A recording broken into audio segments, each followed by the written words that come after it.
Kejari Batam tetapkan pemilik Hotel The Vienna atas kasus penggelapan pajak. Kejaksaan Negeri Batam menetapkan AO, pemilik sekaligus Direktur Hotel The Vienna Beauty Batam, sebagai tersangka kasus dugaan penggelapan setoran pajak hotel sejak 2020 hingga 2024 dengan kerugian negara mencapai 3,7 miliar rupiah.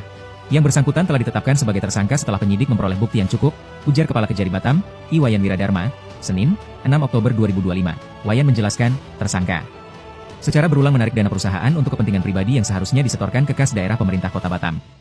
Penyidik juga menemukan bahwa pada akhir 2024, tersangka diduga mengalihkan aset hotel dengan menjual Hotel The Vienna kepada PT Embak Kota Metro Indonesia guna menghindari tanggung jawab atas tunggakan pajak. Dari hasil audit sementara BPKP, pajak hotel yang tidak disetorkan mencapai 3,78 miliar rupiah, ditambah denda 1,21 miliar rupiah. Sebelumnya, Pemkot Batam telah mengirim 2 surat teguran dan memasang spanduk peringatan, namun tidak diindahkan pihak manajemen. Ya teman-teman, untuk selanjutnya ada pemaparan materi dari video sebelumnya. Materi yang akan disampaikan yaitu ada background, kasus Hotel The Vienna Batam, dampak kerugian dan implikasi, kelemahan sistem pengawasan, aspek hukum dan akuntansi, terakhir ada kesimpulan dan saran. Langsung saja kita ke materi yang pertama yaitu background akan dijelaskan oleh rekan saya. Sektor hotel, komponen penting dalam industri pariwisata yang berkontribusi signifikan terhadap penghasilan asli daerah atau PAD melalui pajak barang dan jasa tertentu. Kota Batam merupakan kawasan perdagangan bebas atau pelabuhan bebas yang memiliki resiko terhadap penerimaan pajak tinggi, namun rentan terhadap praktik penghindaran atau penyelewengan pajak. Fenomenanya, masih ada beberapa kasus penyelewengan pajak yang merugikan keuangan negara atau daerah dan menurunkan kepercayaan publik.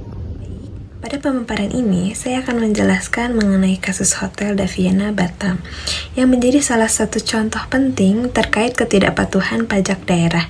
Kasus ini bermula ketika mantan pemilik Hotel The Vienna ditetapkan sebagai tersangka oleh Kejaksaan Negeri Batam pada tahun 2023.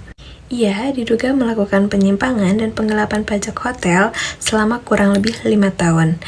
Pajak yang dimaksud adalah pajak barang dan jasa tertentu atau PBJT, yaitu pajak yang dipungut dari tamu hotel, namun seharusnya disetorkan ke pemerintah daerah. Modus yang digunakan cukup sistematis. Pelaku yang mengambil dan menggunakan dana pajak untuk keperluan pribadi maupun operasional internal, sehingga tidak disetorkan sesuai kewajiban. Selain itu, pelapor omset hotel dilakukan secara tidak akurat, sehingga jumlah pajak yang tertera lebih rendah dari kondisi sebenarnya. Penundaan penyetoran pajak juga terjadi secara berulang dari tahun ke tahun, yang kemudian menumpuk menjadi tunggakan dalam jumlah besar. Akibat dari tindakan tersebut, pemerintah daerah mengalami kerugian hingga ratusan juta rupiah.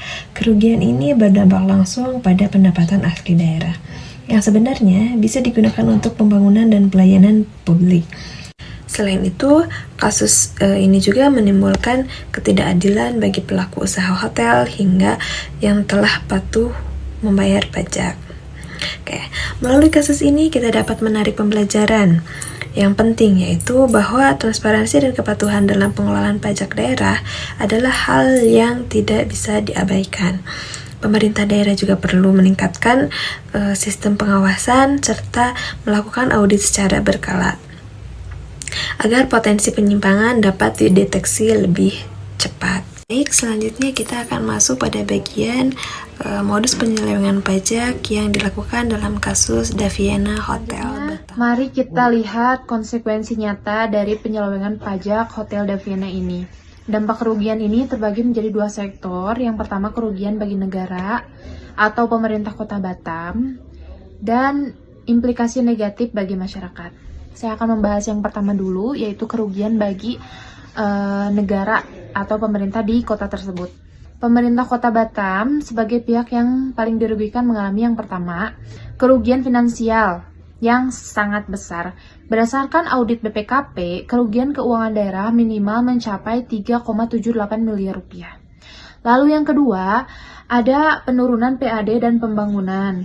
Pajak hotel adalah kontributor penting pendapatan asli daerah atau PAD. Jadi, dengan hilangnya dana ini menyebabkan terlambatnya program pembangunan infrastruktur, kesehatan, dan pendidikan di Batam. Yang terakhir ada erosi wibawa pemerintah. Jadi, pengabaian berulang terhadap teguran resmi menunjukkan bahwa lemahnya wibawa penegakan hukum perpajakan pada awalnya. Yang kedua, ada dampak terhadap masyarakat. Masyarakat luas juga merasakan implikasi tidak langsung yang serius. Yang pertama adalah penurunan kualitas layanan publik. Dana untuk layanan publik seperti perbaikan jalan, fasilitas umum, dan bantuan sosial berkurang secara tidak langsung. Yang kedua, ada ketidakadilan sosial. Masyarakat yang patuh membayar pajak merasa dirugikan dan tidak adil ketika pelaku usaha besar bebas dari kewajiban selama bertahun-tahun. Yang ketiga adalah risiko peningkatan beban pajak. Jadi, karena kekurangan pendapatan akibat ketidakpatuhan ini dapat mendorong pemerintah untuk menaikkan tarif pajak di sektor lain, yang akhirnya itu juga akan membebani masyarakat.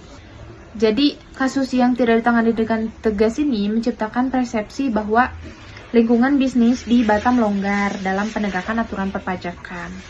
Kesimpulannya, kerugian ini menunjukkan bahwa penyelewengan pajak satu entitas dapat mengganggu stabilitas fiskal daerah dan merusak keadilan sosial secara luas.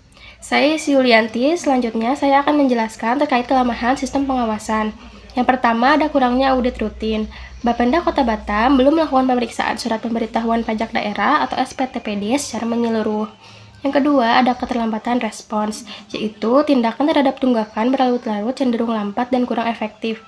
Yang ketiga, ada penegakan hukum lemah, yaitu langkah persuasif atau teguran spanduk tidak diikuti dengan tindakan penegakan hukum yang lebih tegas pada tahap awal menciptakan impunitas. Yang keempat, ada kurangnya teknologi. Pengawasan masih manual atau berbasis laporan mandiri menunjukkan kurangnya pemanfaatan alat perekam transaksi terintegrasi atau e-tax pada masa penyelewengan. Lalu yang terakhir ada lemahnya sinergi. Kasus baru ditangani serius setelah kejaksaan mengambil alih penyelidikan mengindikasikan keterbatasan Bapenda dalam penegakan hukum. Selanjutnya saya akan menjelaskan materi tentang aspek hukum dan akuntansi. Yang pertama, ada aspek hukum pidana korupsi. Klasifikasinya yaitu tindak pidana korupsi karena dana PBJT adalah keuangan daerah atau negara. Selanjutnya ada pasal, yaitu pasal 2 dan pasal 3 Undang-Undang Nomor 31 Tahun 1999 dan Undang-Undang Nomor 20 Tahun 2021 tentang pemberantasan tipikor. Unsur pidananya yaitu perbuatan memperkaya diri sendiri yang ada di pasal 2. Yang kedua, ada aspek akuntansi forensik. Sifat dananya yaitu dana pajak yang dipungut seharusnya dicatat sebagai liabilitas atau kewajiban, bukannya dicatat sebagai pendapatan. Ada pelanggaran, yaitu terjadinya penyalahgunaan dana atau misappropriation of asset dan manipulasi pencatatan liabilitas pajak. Pembuktiannya perlu adanya audit forensik oleh BPKB atau akuntan publik untuk menelusuri aliran dana real dan membuktikan selisih dari kerugian tersebut.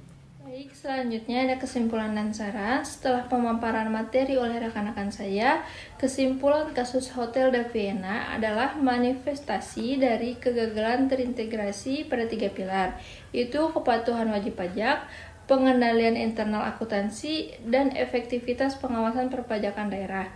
Adapun relevansi teorinya yaitu kelemahan akuntansi melanggar teori kepatuhan pajak, yang akhirnya memerlukan intervensi represif melalui teori deterensi, yaitu pemeriksaan pajak untuk penegakan hukum. Selanjutnya ada saran dari kelompok kami untuk Bapenda Batam, yaitu segera wajibkan dan integrasikan e-tax real time di seluruh hotel, lalu lakukan pemeriksaan berbasis risiko dengan dukungan pelatihan akuntansi forensik bagi pemeriksa. Selanjutnya ada untuk sektor perhotelan, saran dari kelompok kami itu perkuat pengendalian internal, pemisahan tugas, dan pastikan dana PBJT segera dicatat sebagai liabilitas dan dipisahkan kas operasionalnya. Untuk penegak hukum, sarannya itu tingkatkan sinergi Bapenda Kejaksaan agar proses hukum dapat dimulai dengan cepat untuk memberikan efek jera kepada pelaku kasus Hotel da Vienna. Sekian yang dapat kami sampaikan. Mohon maaf apabila materi yang kami sajikan kurang berkenan. Semoga bermanfaat.